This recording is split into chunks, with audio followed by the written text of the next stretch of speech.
প্রিয় দর্শক, আমরা আছি রাজধানীর আইসিসিবিতে, যেটা কুড়িলে অবস্থিত। এখানে চলছে 4 দিন ব্যাপী, শুরু হয়েছে গতকাল থেকে প্লাস্টিক প্রিন্টিং অ্যান্ড প্যাকেজিং মেলা। এই মেলায় অংশগ্রহণ করেছে বাংলাদেশের স্বনামধন্য একটি গ্রুপ, যেটা বলে আকিস বশির গ্রুপ, এবিএক্স, আকিস বিক্স ফিল্মস লিমিটেডের সম্মানিত অ্যাসিস্ট্যান্ট জেনারেল ম্যানেজার সেলসে যিনি দায়িত্বে আছেন, মোহাম্মদ এহসানুজ্জামান ভাইয়ের সাথে আমরা কথা বলবো। ভাইয়া, আপনাকে স্বাগত জানাই। কেমন আছেন ভাইয়া? আলহামদুলিল্লাহ, ভালো আছি। আজকে আপনাদের স্টলে দর্শনার্থীদের অনেক ভিড় দেখতে পাচ্ছি আমরা।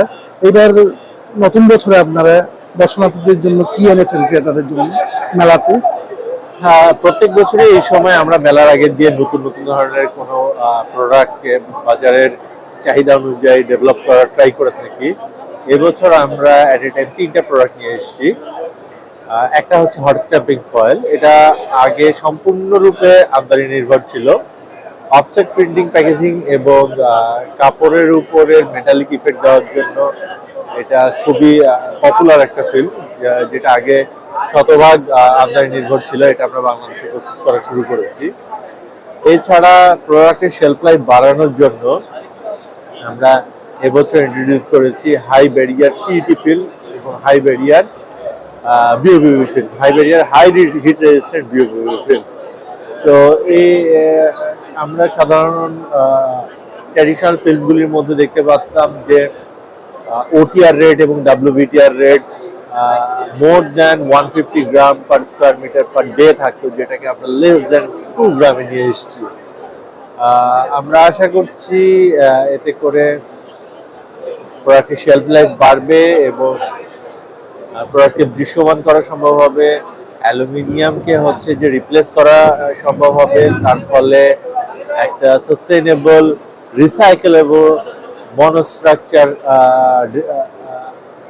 দেওয়া সম্ভব হবে, যার ফলে পরিবেশের একটা যেই পরিমাণে ওয়েস্টেজ পলিমার যাচ্ছে, পলিমারকে রিসাইকেল করা যাচ্ছে না, এই সমস্যাগুলো থেকে আমরা একটা পার্মানেন্ট সহজ সমাধান দিতে সক্ষম হব।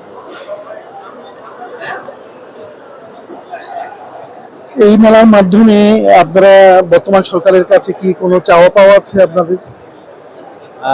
বর্তমান সরকারের কাছে আমরা যদি দেখি যে আমাদের এই ব্যবসা প্রতিষ্ঠার জন্য সব থেকে বড় চ্যালেঞ্জ হয়ে গেছে যে বন্ড সুবিধার আওতায় যেই পরিমাণ ফিল্ম আমদানি হয়ে সরাসরি রপ্তানি কিংবা প্রচ্ছদ রপ্তানি না হয়ে সরাসরি খোলা বাজারে চলে আসছে, এটা আমাদের এই শিল্পের জন্য সাংঘাতিক একটা হুমকি তৈরি করেছে।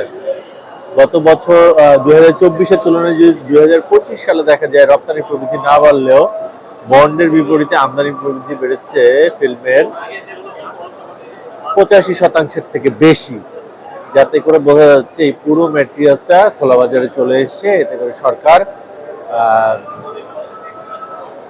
রাজস্ব আয় করতে পারে নাই প্রত্যক্ষভাবে এবং পরোক্ষভাবে। এই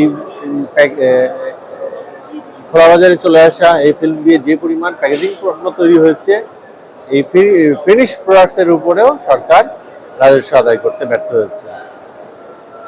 ধন্যবাদ ভাইয়া আপনাকে সাথে থাকার জন্য। Thank you.